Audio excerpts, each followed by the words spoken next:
আপনি কি আমাকে চেনেন? জি। কিভাবে?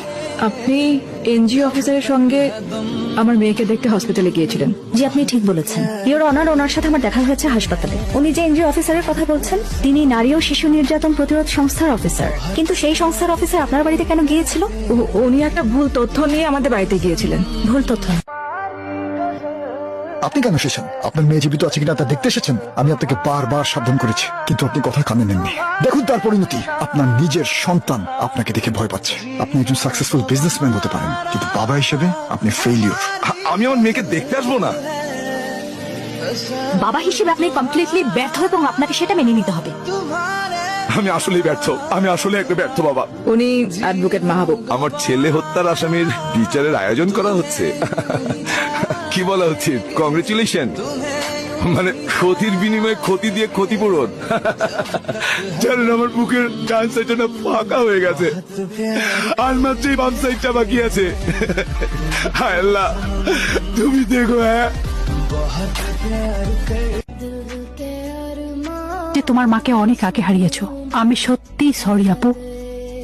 স্যার, ফাইলটা একটু জরুরি। Just leave me.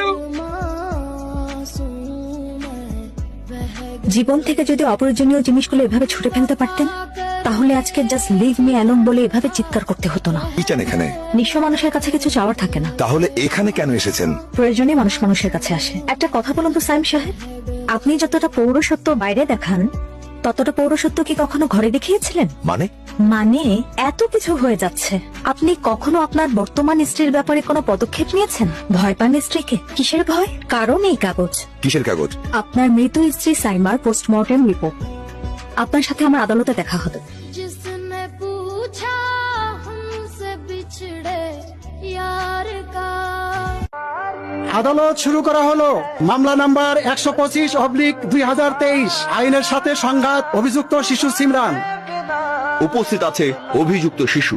আমার কাছে অভিযুক্ত শিশুর জবানবন্দি এবং মৃত শিশুর পোস্টমর্টেম রিপোর্টও রয়েছে। আপনি অনুমতি দিলে আমি সেগুলো আদালতে পেশ করতে পারি। আপনাকে অনুমতি দেওয়া হলো। লার্নের শ্রাবণী, আপনি কিছু বলতে চান? বলুন। ইওর অনার, আমি শুরুতেই শিশু সিমরানের মা নাবিলা বেগমকে কিছু জিজ্ঞাসাবাদ করার জন্য আপনার অনুমতি চাইছি। আপনাকে অনুমতি দেওয়া হলো। আপনি কি আমাকে চেনেন? জি। কিভাবে? আপনি এনজিও অফিসারের সঙ্গে আমার মেয়েকে দেখতে হসপিটালে গিয়েছিলেন। জি, আপনি ঠিক বলেছেন। ইওর অনার, ওনার সাথে আমার দেখা হয়েছে হাসপাতালে। উনি যে এনজিও অফিসারের কথা বলছেন, তিনি নারী ও শিশু নির্যাতন প্রতিরোধ সংস্থার অফিসার। কিন্তু সেই সংস্থার অফিসার আপনার বাড়িতে কেন গিয়েছিল? উনি একটা ভুল তথ্য নিয়ে আমাদের বাড়িতে গিয়েছিলেন। ভুল তথ্য?